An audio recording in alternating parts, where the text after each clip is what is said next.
할렐루야. 반갑습니다. 옆 사람들과 한번 인사했으면 좋겠습니다. 옆 사람들께 천사의 얼굴을 닮으셨군요.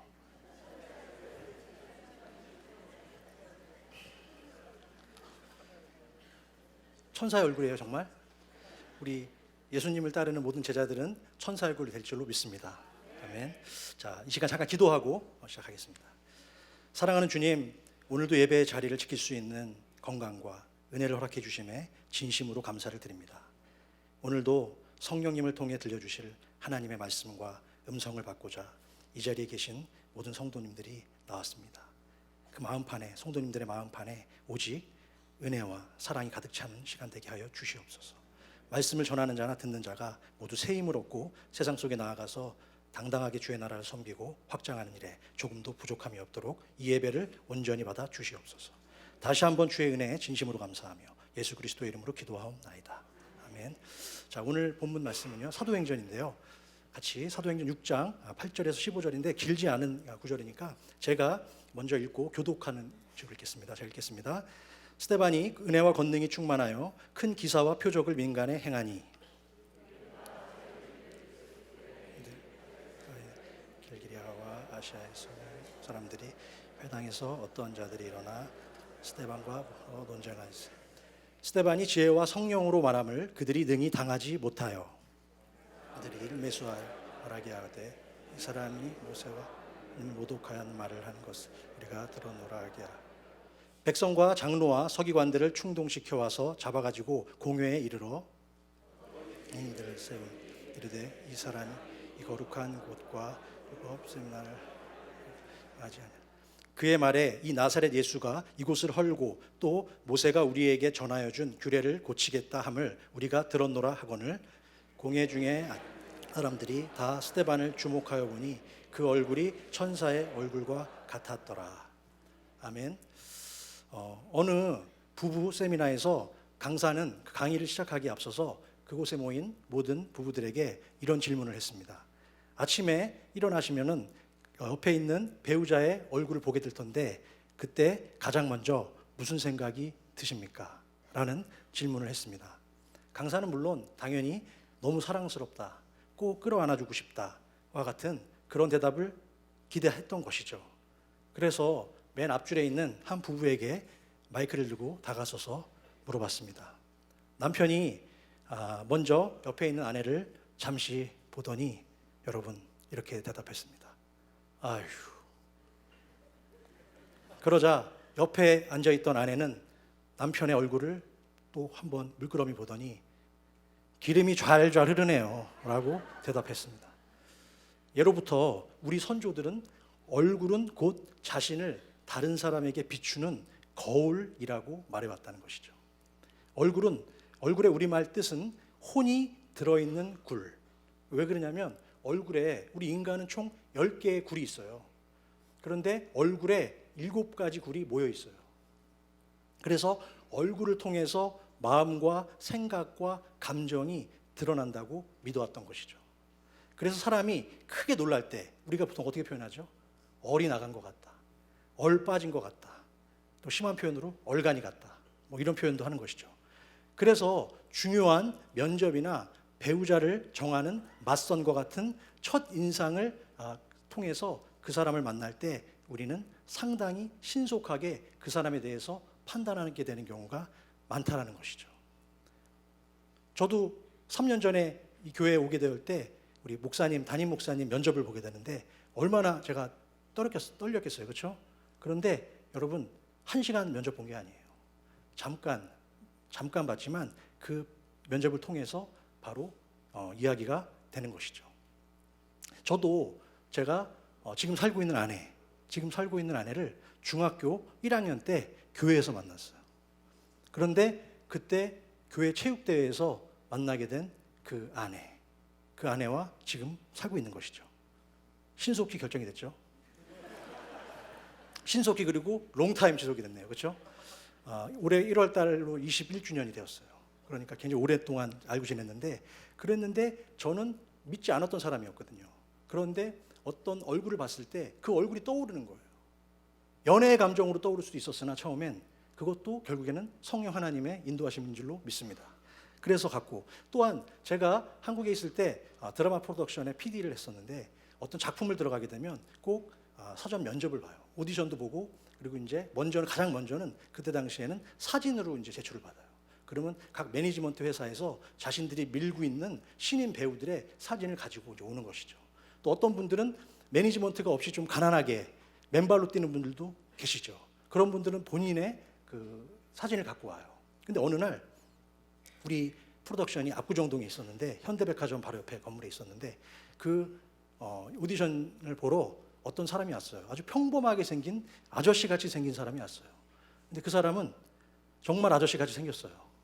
전혀 연기자 같은 다움이 없는 거예요. 뭔가 다 연기자를 봤을 때 정말 이렇게 끌리는 매력이 있어야 되는데 전혀 매력적이지 않았던 것이죠. 그 사람은 연극 배우였는데 그 사람의 이름은 설경구였습니다. 그래서 훗날 제가 있었던 프로덕션이 김종학 프로덕션인데 모래시계를 제작했던 그 김종학 감독님은 두고두고 후회하셨어요. 내가 왜 설경구를 못 알아봤을까? 그랬는데 이런 얘기를 하셨어요. 너무 평범하게 생겼다. 그래서 그 설경구를 면접하고 그 사진을 보고 직접 이런 얘기를 했대요. 뭐라고 얘기했냐면 당신은 그냥 연극하는 게 낫겠다고. 그 정도로 너무 평범한 그 사람의 얼굴을 평가했던 것이죠. 하지만 그 이후에 설경구 씨는 이창동 감독을 만났고 박하사탕, 그 이후에 큰 배우가 되었던 것이죠. 그런 면에서 볼 때 얼굴은 정말 중요한 것이죠. 그리고 특히 우리나라 민족은 세계 어느 민족보다도 더 얼굴을 강조해 온 게 사실이고요. 2013년도에는 관상이라는 제목의 한국 영화가 개봉이 되었어요. 영화 제목 이름이 관상.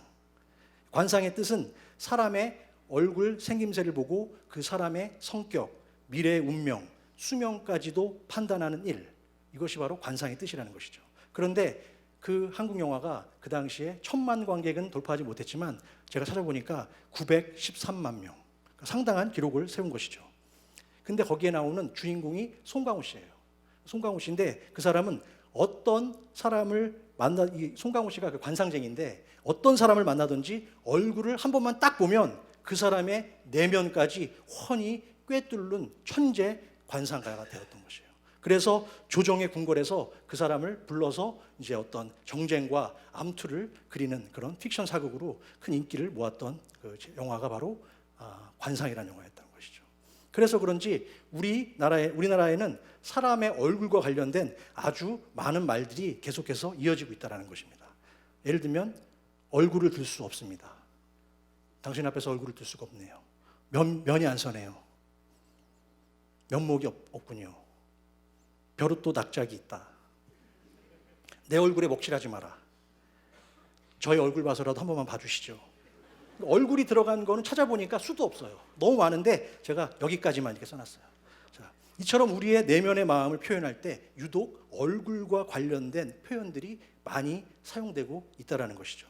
특히 요즘에는 과학수사기법으로 용의자와 수사 간의 그 대화 장면을 녹화한 영상 기록을 많이 활용한대요. 왜 그러냐면 그 거짓말 탐지기는 그 피의자가 거부권을 가질 수 있대요. 인권 차원에서 내가 원하지 않으면 거짓말 탐지기를 안 할 수 있는 권리가 용의자에게 있다는 거예요. 그래서 그걸 할 수 없기 때문에 거짓말 탐지기를 쓸 수 없을 경우에는 요즘에는 풀 HD 화면으로 아주 근접해가지고 얼굴을 잡고 그리고 수사관이 아주 미묘한 질문을 하는 것이죠. 그 사건과 관련된 그때 변하는 표정, 콧구멍의 크기까지 다 관찰한대요.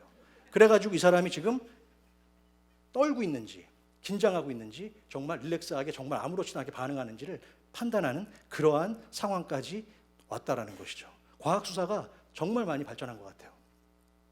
우리에게 잘 알려진 분들 중에서 얼굴이 그리 잘생기지는 않게 특이하게 생겼지만 가장 성공한 사람을 한 명 뽑으라고 하면 말씀을 준비하면서 찾아봤는데 그분의 한 분이 있는데 누구냐면 미국의 16대 대통령을 지낸 에브라함 링컨입니다. 사진이 준비되어 있을 건데요. 그렇죠. 그런데 놀라운 사실은 많은 관상학을 연구하는 사람들은 링컨의 위대함이 그의 얼굴에서 출발한다고 말을 하고 있다는 것이죠. 딱 보기에도 잘생긴 얼굴은 아니잖아요. 그렇죠?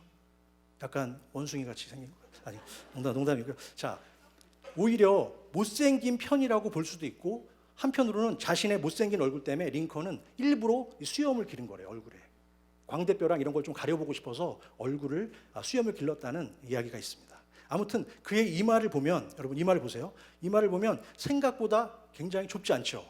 넓죠. 아주 넓고 시원한 모습이죠. 그런 그의 이마는 평소에 어떤 일을 추진할 때마다 따뜻하고 자상한 인상을 주는 리더십을 발휘할 수 있었다는 그 원인이 되었다는 것이죠.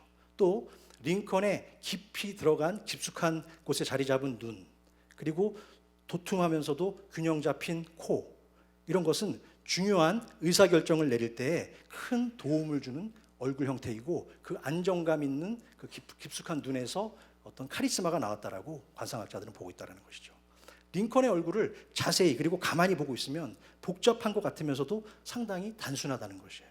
촌스러우면서도 범접할 수 없는 어떤 카리스마와 유머러스한 얼굴도 갖고 있다는 것이죠. 단순한 듯 보이지만 입만 열면 유머가 쏟아져 나올 것 같은 얼굴이 바로 링컨의 얼굴이었다는 것입니다.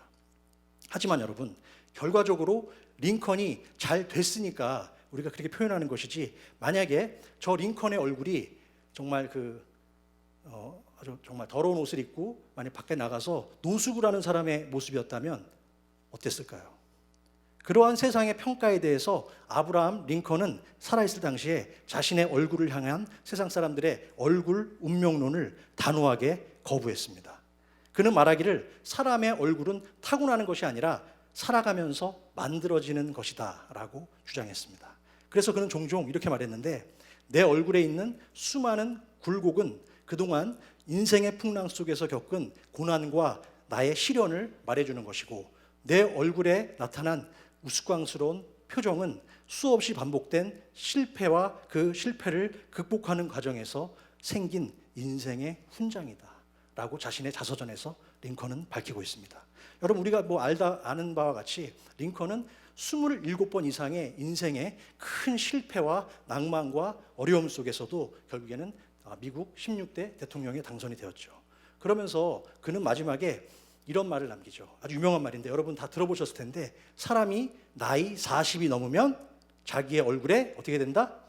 책임을 져야 한다라고 라는 명언을 남겼습니다. 왜냐하면 자신의 현재의 얼굴이 그동안 살아온 자신의 인생에 대한 최종 예술품이라고 그는 말하였습니다. 사랑하는 에브리데이 교회 성도 여러분, 여러분들의 얼굴은 현재 어떠십니까? 좀 불편하겠지만 옆 사람의 얼굴을 확인해 주시기 바랍니다. 몹시 불편하시더라도 잠시 한번 확인해 주시고, 왜냐하면 내 얼굴을 내가 볼 수 없잖아요, 그렇죠? 내 얼굴을 내가 볼 수 없지만 옆 사람, 앞 사람은 볼 수 있는 것이죠. 아마 천사의 얼굴을 이미 갖고 계신 분들이 많이 보입니다. 한 3분의 2는 천사의 얼굴이야. 천사 얼굴을 갖고 계신 분은 설교 안 듣고 나가셔도 되겠습니다. 그러니까 오늘도 우리가 만나게 되는 수많은 만남 속에서 스쳐 지나가는 여러 사람들의 다양한 얼굴 속에서 나타나는 표정들을 잘 살펴보면 그 사람의 현재의 마음 상태가 거의 드러나는 게 되는 것이죠. 제가 청년부를 맡고 있는데 얼마 전에 청년부 금요 예배를 이제 인도하게 되는데, 그날 그 주에 아주 개인적으로 좀 안 좋은 일이 있었어요. 그래서 제가 평소에는 그런 표정을 짓지는 않는데 어떻게 숨길 수가 없는 거예요. 그래서 말씀을 준비하고 이제 예배실로 오는 가정에 어떤 청년을 만났어요. 저를 잘 아는 청년이죠. 청년이 저한테 오더니, 목사님 무슨 일 있으세요? 그러는 거예요. 저 속으로 들켰다 그랬죠. 아니 왜? 그랬더니 저한테 얼굴이 굉장히 무거워 보이세요. 평소 같지 않고 어두워요. 근데 제가 마음속에 정말 어둡고 무거운 해결하지 못한 어떤 과제가 있었어요. 그런 상태로 말씀을 준비할 때는 정말 천근만근이거든요. 그래가지고 너무 힘들어가지고 괴롭다 이러면서 가고 있었는데, 그것을 바로 캐치한 거예요, 그 청년이. 그렇죠. 항상 가을비 내리는 어두운 표정과 답답한 인상으로 살아가는 사람에게는 회색빛 슬픈 얼굴이 나오는 거고 만들어지는 것이죠. 늘 불평과 원망으로 일관하며 마음을 품고 살아가는 사람들에게는 화가 나고 짜증나는 얼굴이 나오게 되어 있다는 것입니다. 반면에 자신의 인생길이 아무리 고난과 아픔의 가시밭길을 걷고 있을지라도 항상 주의 은혜의 얼굴을 구하며 날마다 성령 하나님과 동행하는 사람에게는 감사와 기쁨의 충만한 축복의 얼굴이 될 줄로 믿습니다. 자, 오늘 성경 속 이야기는 우리에게 천사의 얼굴을 지녔던 한 사람에 대해서 소개하고 있습니다. 그분은 예루살렘 초대교회에 충성스러웠던 7 집사님 가운데 한 분이신 스데반 집사님이십니다. 스데반의 이름의 뜻은 면류관이라는 뜻이에요. 여러분 좋죠? 이름의 뜻이 면류관이에요. 너무 좋잖아요. 면류관, 왕관이라는 뜻이죠. 사도행전의 저자, 사도행전을 쓴 누가는 그 성령과 은혜가 충만했고 지혜가 충만했던 그 스데반의 얼굴이 마치 천사의 얼굴과 같았다고 오늘 15절을 통해서 기록하고 있습니다. 비록 국보급 얼짱은 아니지만 하나님 보시기에 정말 아름답고 귀한 천사의 얼굴이 바로 스데반 집사님의 얼굴이었다는 것이죠. 오늘 우리는 초대교회 예루살렘 교회의 첫 번째 집사였고 기독교 최초의 순교자의 삶을 살았던 스데반 집사님의 아름다운 신앙의 모습을 통해서 이 시대에 하나님이 찾으시는 아름다운 성도의 모습을 다시 한번 상고해보는 시간이 되기를 축원합니다. 자, 첫 번째로 따라하세요. 스데반은 은혜와 권능이 충만한 사람이었습니다. 8절 말씀 보겠습니다. 제가 읽을게요. 스데반은 은혜와 권능이 충만하여. 여기까지만 보겠습니다. 스데반은 신앙의 인격이 성숙했던 사람이고 성령이 충만했던 사람이라고 오늘 첫 절에서 누가는 밝히고 있습니다. 초대교회에 있었던 뜨거운 성령의 거듭된 역사로 인해서 예루살렘 교회는 날이 갈수록 수적으로 큰 부흥을 이루게 되었습니다. 교회의 규모가 점점점 기하급수적으로 너무 커지자 이제는 사도들이 처음에는 기도와 말씀과 구제와 선교와 그 모든 부분들을 담당을 했었는데 이제는 그렇게 할 수 있는 사이즈가 안 된 거예요. 그래서 그것을 나누기 위해서 교회 그분들은 꼭 말씀과 기도에 전념하고 그리고 나머지 일들은 새로운 교회의 집사님들에게 안수를 해서 세우기로 결정합니다. 그래서 그 내용이 오늘 본문은 아니지만 6장 3절에 나오는데요. 제가 한번 읽겠습니다. 형제들아 너희 가운데 성령과 지혜가 충만하여 칭찬받는 사람 7을 택하라. 우리가 이 일을 그들에게 맡기고. 여기서 이 일이라는 것이 바로 사도의 일이 아닌 집사님들이 하게 되는 봉사와 선교와 구제 이런 일들이 되겠죠. 일을 잘하는 사람들을 뽑는 것이 아니라 성령과 지혜가 충만한 사람이라고 표현하고 있다는 것이죠. 우리는 세상에서는 일을 잘하고 정말 그런 사람들이 인정을 받겠지만 이 교회 공동체에서는 그 무엇보다도 성령과 지혜가 충만한 사람이 주님의 일꾼인 줄로 믿습니다. 또 이 말은 반대로 설명하면 우리 그리스도인들이 살아가는 모든 힘의 원천은 하늘에서 내려오는 성령과 지혜로 충만함을 받을 때 이 땅에서의 모든 사명을 성공적으로 감당할 수 있다는 의미이기도 한 것입니다. 본절 말씀에서 모든 일을 넉넉하게 감당할 수 있는 것은 바로 성령 하나님이 함께 할 때예요. 그런데 이거는 한편으로는 그 반대는 뭐냐? 나에게 시험이 찾아오고 나에게 환난이 오고 내가 신앙이 꺾이고 정말 번아웃 됐다라는 표현도 하는데 그럴 때 보면은 결국에는 뭐죠, 여러분? 은혜와 권능, 은혜와 성령이, 은혜와 지혜가 충만하지 않다는 것을 반증하는 것이죠. 그러한 상황 가운데 있다면 우리는 다시 한번 성령 충만을 구해야 될 줄로 믿습니다. 스데반은 또한 모든 이웃들을 사랑하고 자기 일처럼 돌보는 봉사와 헌신의 사람이었어요. 8절 하반절 제가 또 읽겠습니다. 8절 하반절. 자, 은혜와 권능이 충만하여졌을 때에 큰 기사와 표적을 스데반이 민간에 행했다라는 거예요. 자, 여기서 큰 기사와 표적인데 그것은 병 고치는 것과 그 다음에 많은 사람들을 도와주는 그러한 상황 가운데 있는 건데 여러분 그 전까지는 예루살렘 교회에서는 예수님이나 아니면 12 사도만이 병 고치는 귀신을 쫓는 그러한 은사를 행했던 것이죠. 하지만 스데반에게도 이제는 믿음과 성령이 충만해지고 사도들이 안수를 하게 되자 그 사람들은 민간에 가서 교회뿐만이 아니라 주변으로도 가가지고 많은 어려움에 빠진 이웃들을 돌보고 몸이 아픈 사람들을 치료해주고 더러운 귀신 들린 사람들을 도와주었다고 말씀하고 있는 것이죠. 그것은 스데반이 자신의 인생을 주관하고 책임지시는 사람은 내가 아니라 내 안에 날마다 능력과 새 힘을 공급해 주시는 예수 그리스도 한 분밖에 없음을 깨닫고 오직 은혜와 권능의 삶을 살기로 고백했기 때문인 줄로 믿습니다.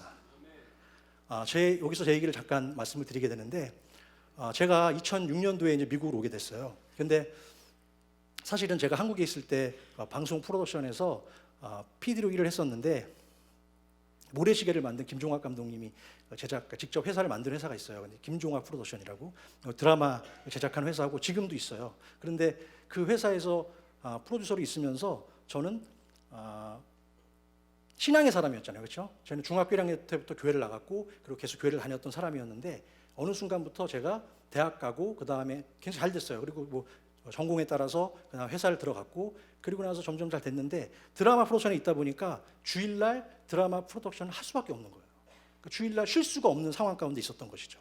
그렇지만 그것은 그 환경이 준 것이고, 저는 어떤 형태로든 사실 일찍 가서 일부 예배라도 드리고 갈 수 있는 여러 가지 상황이 있었으나, 제가 그 젊었을 때 하나님을 떠났던 것 같아요. 그래서 예배를 한 번 빠지고 그 다음에 두 번 빠지고, 집사람은 당연히 예배 갔다 가는지 아는 것이죠.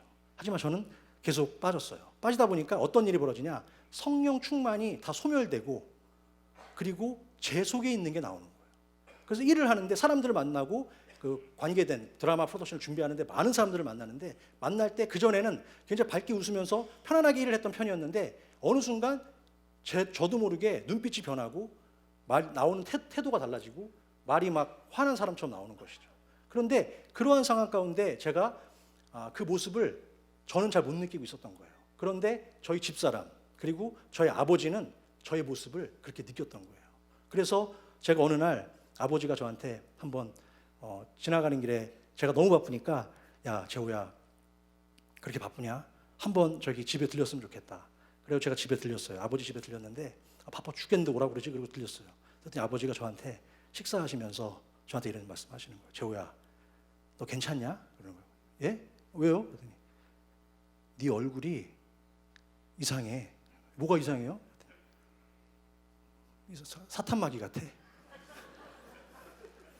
너 너무 너 인생의 욕망에 사로잡혀 있는 거 아니냐? 너 요즘 교회 나가? 그러시는 거예요. 근데 물론 그 말을 듣고 제가 바로 무릎 꿇었어야 되는데, 저는 그 말을 듣고 어떤 생각을 했냐면, 와이프가 일렀구나. 너 죽었어 오늘. 이 생각을 한 거예요.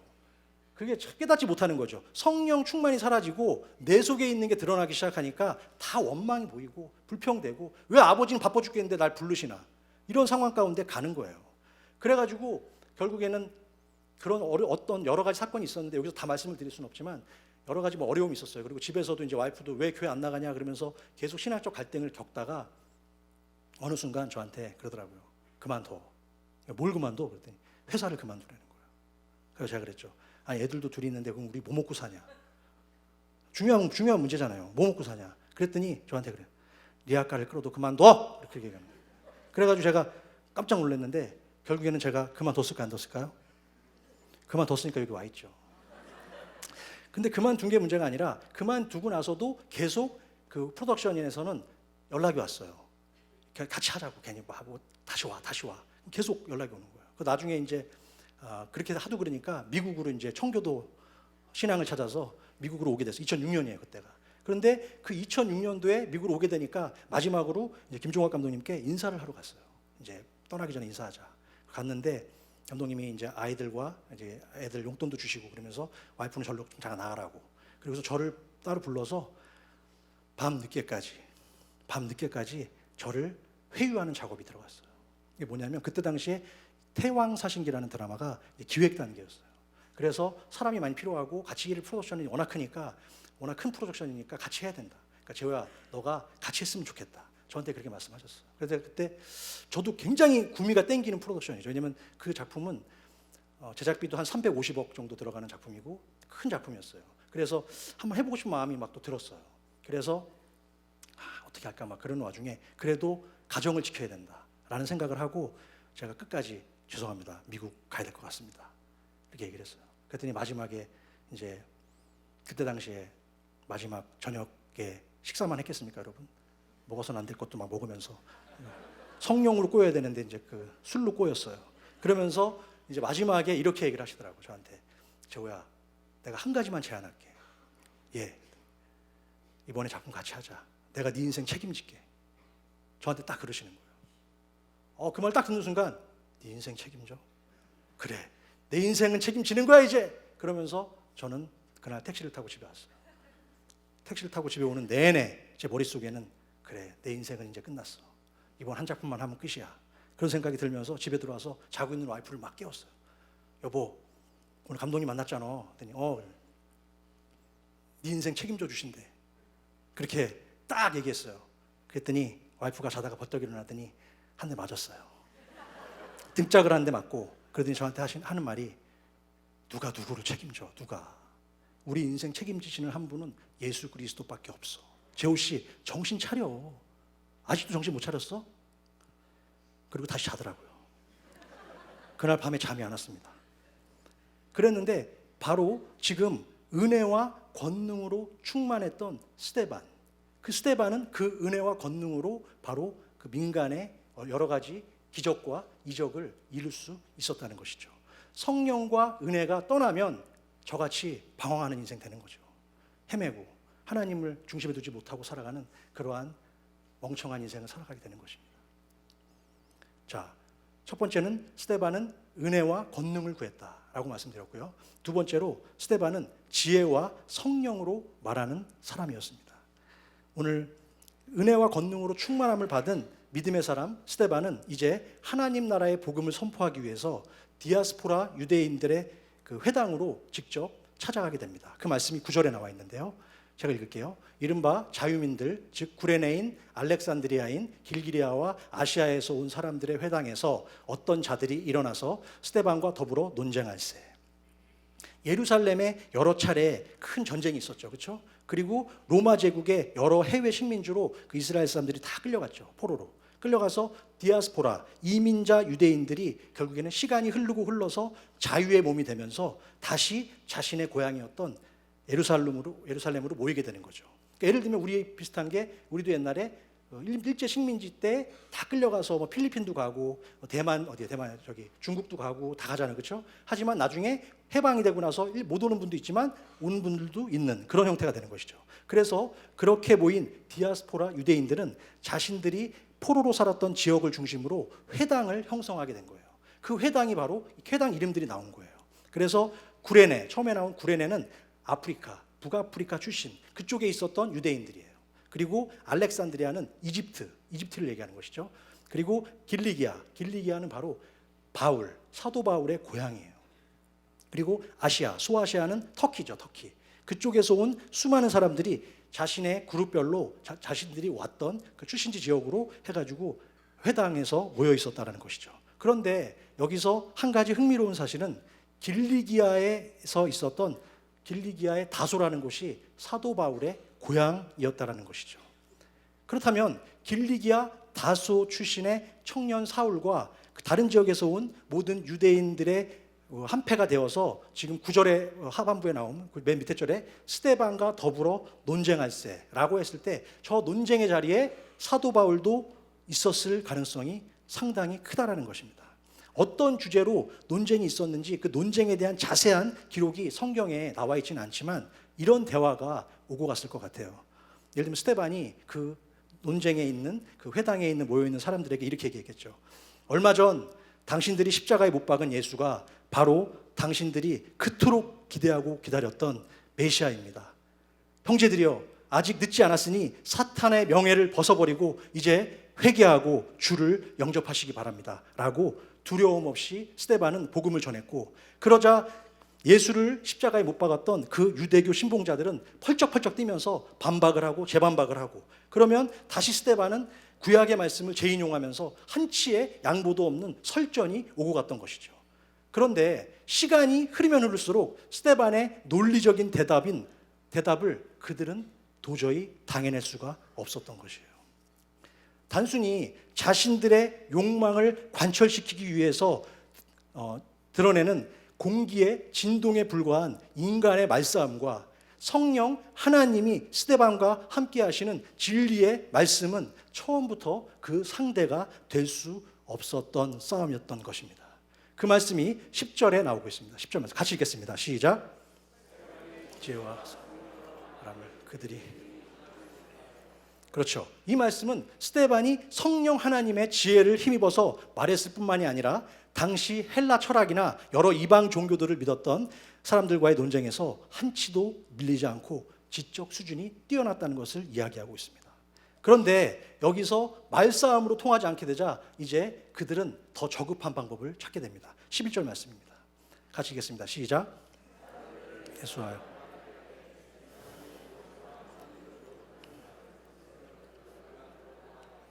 그렇죠. 이제는 정상적인 대화로는 도저히 성령 충만 가득한 스데반의 능력과 지혜를 도저히 감당할 수 없게 되자 대제사장들과 서기관들은 몇몇 사람을 매수해서 돈을 주고 매수해서 스데반이 모세와 하나님을 모독했다는 신성 모독으로 스데반을 구석으로 몰기 시작합니다. 마귀의 작전은 이처럼 교묘하고 점점 집요하게 그 욕망을 드러내게 되는 특징이 있는 것입니다. 그렇게 되면 예수님을 죽음으로 몰았던 것처럼 합법적으로 스데반도 죽일 수 있었기 때문입니다. 12절에 제가 읽겠습니다. 백성과 장로와 서기관들을 충동시켜 와서 잡아가지고 공회에 이르러. 이제는 한술 더 뜨기 시작하는 거예요. 사람들을 매수한 것으로도 모자라서 거짓 증인까지 세우는 장면이 13절, 14절에 나옵니다. 제가 읽겠습니다. 거짓 증인들을 세우니 이르되 이 사람이 이 거룩한 곳과 율법을 거슬러 말하기를 마지 아니하는도다. 그의 말에 이 나사렛 예수가 이곳을 헐고 또 모세가 우리에게 전하여 준 규례를 고치겠다 함을 우리가 들었노라 하거늘. 거짓 증인들은 스데반이 유대교의 신성한 성전을 헐고 그들의 성경인 모세의 율법책을 마음대로 고치겠다고 하는 말을 듣고 하고 돌아다녔다고 두 가지 제목으로 공회에 스데반을 세운 거예요. 근데 여기서의 공회는 옛날에는 그 시절에는 정치와 종교가 분리되지 않았죠. 그렇기 때문에 어떤 경우에는 정치적인 재판이 될 수 있지만 이번 경우에는 바로 종교적인 재판이 되어지는 것입니다. 그렇게 함으로써 이제 스데반은 궁지에 몰리게 되었고 그 공회 앞에서 자기를 반대하는 모든 대다수와 그리고 자기가 그 자리에 쓴 것이죠. 그랬다면 한번 생각해 보세요, 여러분. 얼마나 두렵고 떨리겠어요. 만약에 제가 이 자리에 서 있는데 저 혼자 예수님에 대해서 복음을 전하고 여러분들은 지금 손에 지금 돌멩이 하나씩 들고 저거 한번 내려오기만 해봐 돌로 다 쳐 죽여야지. 이런 분들이 여기 다 가득 있다. 만약에 했었을 때 얼마나 두렵고 떨리고 정말 울음을 터뜨리고 싶은 그런 마음이 아니었을까라는 생각을 해봤어요. 그런데 스데반은 15절에 답이 나와 있어요. 같이 읽겠습니다. 시작. 사람들이 다 그렇죠. 여러분 아까 말씀드린 것처럼 그곳에 모였던 사람들은 분명히 스데반이 무릎을 꿇고 눈물을 흘리면서 내가 잘못했으니 나를 살려달라고 라고 말할 줄 알았을 거예요. 하지만 스데반은 그 상황 속에서도 천사의 얼굴을 하고 있었다는 것이죠. 더 놀라운 것은 그 천사의 얼굴과 같았다는 것을 그 반대편에 있던 공회 중에 앉은 사람들이 바라볼 때예요. 여기서의 주어는 공회 중에 앉은 사람들이라는 것이죠.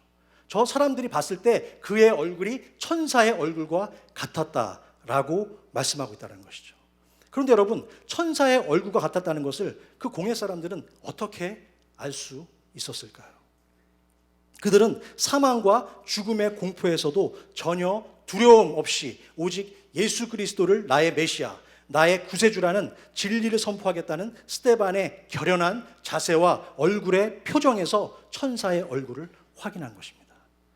시편 56편 11절에 이런 말씀이 있어요. 다윗이 블레셋 군인들에게 쫓길 때 쓴 글인데 시편인데 제가 읽어드릴게요. 시편 56편 11절. 내가 하나님을 의지하였은즉 두려워하지 아니하리니 사람이 내게 어찌 하리이까. 하나님을 의지하는 정말로 의지하는 사람에게는 사람이 두려움의 대상이 될 수 없는 것입니다. 유라굴로 광풍 속에서 267대 1로 대적했던 사도 바울의 그 유라굴로 광풍 속에서의 그 뱃속에서 주장했던 사도 바울의 그 마음도 결국에는 267대 1이었지만 그가 이겨낼 수 있었던 것은 하나님의 말씀을 의지했던 걸로 믿습니다. 그것처럼 지금 스데반도 그 수많은 공회원들 앞에서 자신의 입장을 굽히지 않는 것은 하나님이 바로 나의 구세주고 나를 이끌어 가시는 내 인생의 주님이심을 믿은 줄로 믿습니다. 2차 세계대전 당시에 다니엘 폴링이라는 젊은 군목이 누군지 아시죠, 여러분? 군대에서 목사. 다니엘 폴링이라는 젊은 군목이 전투를 참가하기 위해서 군함을 타게 되었어요. 그런데 배에 오르기 전에 자기 아버지에게 찾아가서 이제 마지막으로 부탁을 해요. 어떤 부탁을 하냐면, 아버지, 제가 군인이지만 저는 또 목사잖아요. 그런데 제가 좀 두려워요. 이번 전쟁이 치열할 것으로 예상이 된대요. 그래서 아버지한테 부탁드리는 것은 제가 살아서 돌아오기보다는 어떤 상황에서도 믿음을 지키고 예수 그리스도를 배반하지 않도록 저를 위해서 중보해 주세요 라고 그 다니엘 폴링이라는 군목은 아버지에게 기도 부탁을 드렸대요. 그런데 그 다니엘 폴링이 탄 그 군함은 유감스럽게도 전쟁터에 도착하기도 전에, 전쟁터로 가는 도중에 독일군의 유보트 잠수함의 어뢰에 정통으로 맞아서 승선 인원 904명 중에서 678명이 배와 함께 수장되었다고 합니다. 배가 침몰해 갈 때 이 다니엘 폴링과 같이 함께 있던 군목 동료들은 자신들의 구명조끼를 부상병들에게 모두 양보하고 함께 군목들은 어깨동무를 하고 힘차게 찬양을 하며 바닷속으로 수장되었습니다. 그때 그들의 도움으로 살아나서 집으로 돌아온 병사들은 훗날 이렇게 말했습니다. 이렇게 증언했습니다. 그날 우리를 구해준 군목들의 얼굴은 천사의 얼굴과 같았습니다. 당시 살아남은 사람들은 이들을 대신해서 복음 전하는 일에 헌신하게 되었고 그들 중에서 여러 명이 바로 목사가 나왔다는 거예요. 사랑하는 성도 여러분, 요즘과 같은 혼란한 시대에 그리스도를 따르는 우리의 얼굴은 세상 사람들에게 어떻게 비춰지고 있을까요? 거룩한 순교자 스데반처럼 자기의 소중한 인생을 바다로 던진 폴링과 그의 친구들처럼 천사의 얼굴로 비춰지고 있을까요? 저는 오늘 저와 여러분이 믿는 사람으로서 평소에 어떤 표정을 하고 있는지 한번 생각해 보는 시간이 되기를 주님의 이름으로 부탁합니다. 하루에도 여러 번씩 상황과 여건에 따라서 내 얼굴이 혹시 천사와 마귀의 얼굴을 오고 가고 있지는 않은지, 내가 왜 이러지 하면서 괴로워하면서 힘들어하고 있는 분 없습니까? 저도 마찬가지입니다. 저도 목사이지만 제 마음 가운데 정말 힘들게 하는 일들이 있을 때는 너무 힘들 때가 많아요. 그래서 주님은 우리에게 믿음의 가정을 주셨고 또한 건강한 에브리데이 교회 공동체를 주신 줄로 믿습니다. 그러면 여러분, 아까 저 청년이 저에게 어깨 딱 두들기면서 목사님 위해서 기도할게요. 힘내세요. 얼굴이 무거워 보이셨잖아요. 라고 얘기했던 것처럼 여러분, 오늘 예배 끝나고 나서 돌아가는 길에 밖에서 만났을 때 수많은 구역 식구들 만났을 때 얼굴이 무거워 보이는 분이 있으면 여러분 그냥 지나치지 마시기 바랍니다. 그분을 위해서 기도하고 그분을 위해서 함께 나누시기 바랍니다. 그것이 바로 주님이 원하시는 그러한 천사의 얼굴이라고 저는 믿습니다. 그러면 이제 마지막으로 천사의 얼굴을 우리가 가져야 되잖아요. 그렇죠? 그럼 어떻게 하면 천사의 얼굴을 가질 수 있을까? 자, 답은 간단한데요. 자, 사도행전 7장 60절 같이 함께 읽겠습니다. 시작. 크게 불러 이러 주여. 그렇죠. 이 60절 7장 60절 말씀이 나중에 결국에는 이제 7장에서 그들 앞에서 이제 스데반이 설교를 하고 그리고 마지막에 돌을 맞아 죽으면서 스데반이 하는 고백인데, 이 고백은 여러분 뭐와 똑같죠? 바로 예수님의 마지막 용서의 기도와 동일한 내용이죠. 주님, 이 죄를 저들에게 돌리지 말아주시기 바랍니다 라고 하는 고백이 바로 예수님의 고백이었던 것이죠. 그렇다면 우리가 천사의 얼굴을 갖기 위해서는 예수님처럼, 스데반처럼, 그리고 나중에 사울에서 바울로 바뀐 사도 바울처럼 용서하는 삶을 살아가야 될 줄로 믿습니다. 혹시 이 자리에 앉아 계신 분들 중에서 아직까지도 용서하지 못한 사람이 있습니까? 천사의 얼굴을 갖고 싶다면 용서하셔야 됩니다. 제가 2012년도에 동부에서 신학 공부를 하기 위해서 캘리포니아로 올 때 기도하는 가운데 저의 좋지 않았던 습관들도 다 정리가 되고 모든 것이 정리가 되고 이제 콜링을 받고 이제 신학교로 LA로 오기 직전에 기도원에 들어가서 기도하는데, 기도하는 가운데 이런 마음을 주셨어요. 한 명을 제가 용서하지 못한 친구가 있었어요. 아주 오래전 사건인데 그 사건 때문에 저랑은 정말 친했던 친구인데 의절을 했어요. 의절.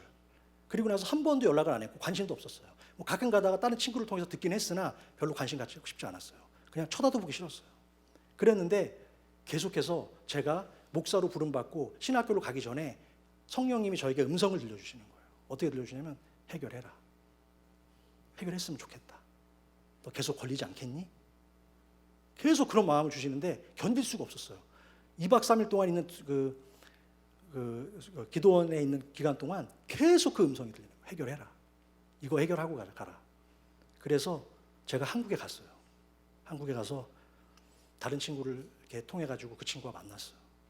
물론 제 마음속엔 이미 용서를 했죠.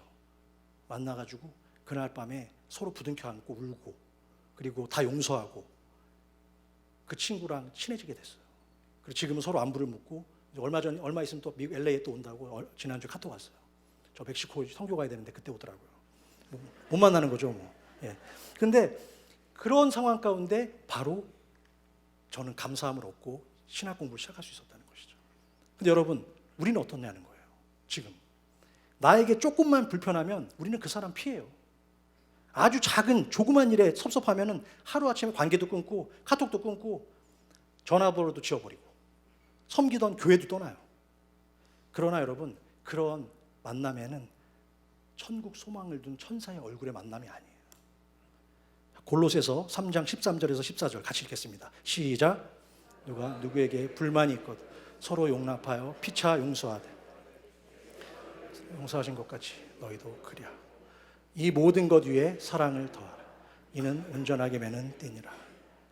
예수 그리스도의 마음으로 다른 사람을 용납하고 다른 사람을 그것처럼 받을 때 천사의 얼굴을 가질 줄로 믿습니다. 이제 말씀을 맺습니다. 사랑하는 성도 여러분, 오늘의 주인공 스데반의 이름처럼 생명의 면류관은 믿음의 길에서 어떤 어려움을 만나도 끝까지 인내하며 주를 따르고 충성하는 성도가 받는 큰 상급이라고 성경은 우리에게 약속하고 있습니다. 요한계시록 2장 10절에 약속이 나와 있습니다. 같이 읽겠습니다. 시작. 장차 받을 고난을 두려워하지 말라. 볼지어다 마귀가 장차 너희 가운데서 몇 사람을 옥에 던져 시험을 받게 하리니 너희가 10일 동안 환난을 받으리라. 내가 죽도록 충성하라. 그리하면 내가 생명의 관을 내게 주리라. 분명히 하나님께서 약속하고 말씀하고 계십니다. 내가 죽도록 충성하라. 그리하면 생명의 면류관을 내게 주리라.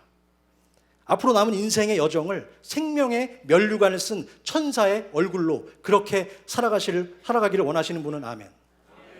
그렇다면 더 이상 사탄이 제공하는 거짓과 분노의 가면, 세상과 땅에 속한 욕망의 가면을 완전히 벗어버리고 오직 예수 그리스도의 은혜와 긍휼과 그 은혜의 얼굴을 구하시기 바랍니다. 오늘 말씀을 듣고 이 예배당을 나가기 전에 우리 이렇게 한번 기도했으면 좋겠어요. 주여, 당신을 더 깊이 알 수 있는 지혜와 성령을 내려주시옵소서. 제가 먼저 성령 충만을 받아서 믿음의 사람으로 용서를 베푸는 자가 되게 하여 주시옵소서. 그렇게 될 때 우리는 서로를 완전히 용납하는 천사의 얼굴을 가질 수 있는 것입니다. 저와 여러분이 정말 구할 것은 성령 충만한 천사와 같은 얼굴인 줄로 믿습니다. 이 세상은 유한합니다. 무한하신 예수 그리스도에 회개하시고 용서하시며 그러한 은혜의 삶을 사는 여러분이 되기를 주님의 이름으로 축원합니다. 찬송가 492장 잠시 세상에 내가 살면서 우리 함께 찬양하는데 같이 박수치면서 정말 힘차게 박수치면서 잠시 세상에 내가 살면서 항상 찬송 부르다가 날이 저물어 오라 하시면 영광 중에 나아가리. 열린 천국문 내가 들어가 세상 짐을 내려놓고 빛난 면류관 받아 쓰고서 주와 함께 다스리리.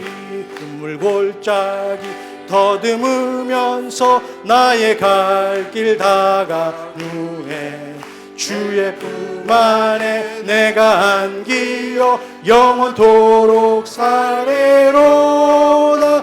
열린 천국문 내가 들어가 세상 짐을 내려놓고 빛난 면류관 받아 쓰고서 주와 함께 다스리리. 가는 길 멀고 험하며 산은 높고 골은 깊어 고난 나의 몸 쉴 곳 없어도 복된 날이 밝아오리. 열린 천국문 내가 들어가 세상 짐을 내려놓고 빛난 면류관 받아 쓰고서 주와 함께 다스리. 마지막 4절. 한숨 가시고 죽음 없는 날 사모하며 기다리니 내가 그리던 주를 배울 때 나의 기쁨 넘치리라. 열린 천국문 내가 들어가 세상 짐을 내려놓고 빛난 면류관 받아 쓰고서 주와 함께 다스리리. 이 시간 잠깐 눈을 감고 기도하는 시간 갖기 원합니다. 여러분, 오늘 정말 빛난 면류관이라고 했는데 스데반의 이름이 면류관입니다. 그는 하나님의 그 빛난 면류관을 알고 있었고 확신하고 있었기 때문에 돌에 맞아 죽으면서도 하나님 나라를 바라본 줄로 믿습니다. 여러분, 우리의 인생이 정말 고단하고 연약하고 정말 한 줌의 재로밖에 남지 않는 그런 인생일지라도 우리는 천국 소망을 믿는 줄로 믿습니다. 이곳에 계신 모든 사랑하는 성도님들, 이 시간 함께 기도하기 원하는 것은 그 천사의 얼굴을 내가 구합니다. 주님, 그러기 위해서 혹시 내 안에 아직 용서하지 못하고 용납하지 못하고 사랑하지 못한 것이 있는 거 없는지 다시 한번 돌아보는 시간 되길 원합니다. 잠깐 이 시간 기도하겠습니다.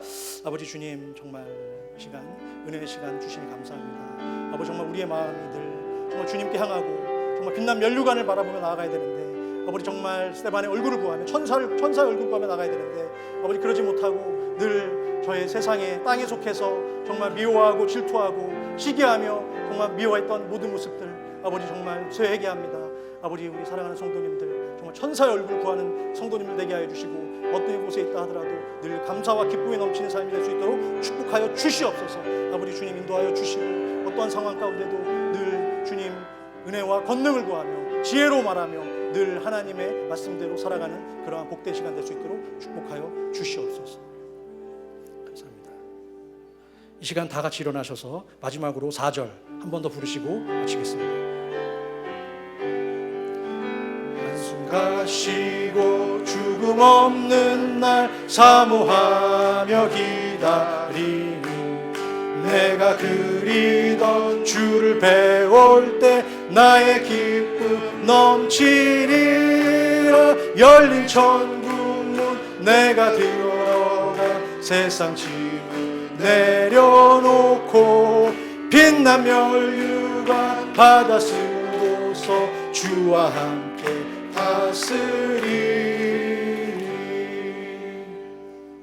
참 고마우신 하나님 아버지, 오늘도 우리에게 예배를 통해서 하늘의 은혜를 주심에 진심으로 감사를 드립니다. 한번 왔다가 흘러가는 구름 같은 우리의 인생길 가운데 주님을 만나게 하시고 알게 하신 그 사랑에 감사와 찬양을 드립니다. 오늘도 말씀의 거울을 통해서 우리에게 귀한 성령의 사람 스데반 집사님을 소개시켜 주셨습니다. 여기에 모인 우리도 그와 같이 남은 평생 오직 은혜의 십자가 아래에 살면서 주님만 바라보고 닮아가는 복된 인생이 되도록 인도하여 주시옵소서. 오늘도 사랑하는 성도님들이 주님 앞에 나올 때 빈손으로 나오지 않고 저마다 정성껏 아름다운 예물을 준비했습니다. 이것은 우리의 고백이고 삶이고 부족하지만 우리 모습 그대로를 향한 당신의 마음입니다. 아버지여, 내 삶을 모두 드릴 수 없어서 이렇게라도 예물로 대신하는 저희들의 마음을 중심을 기쁘게 받아주시고 저희들의 삶을 날마다 축복과 은혜의 장중에 붙들어 주시옵소서. 이제는 우리 주 예수 그리스도의 바다 같은 은혜와 아버지 하나님의 하늘 같은 사랑과 오늘도 여전히 우리가 만나는 믿음의 여정 가운데 날마다 동행하시고 수고하시는 성령 하나님의 교통, 감화, 인도하심의 은총이 이제는 모든 일에 그리스도의 은혜와 권능으로만 살아가고 주께서 먼저 보여주셨던 것처럼 서로의 허물을 덮어주고 용서하며 날마다 감사함으로 기쁘게 살아가기로 다짐하는 이곳에 모인 모든 사랑하는 주의 백성들과 그들의 가정과 자녀와 생업 위에 이제로부터 영원토록 함께 계실지어다. 아멘.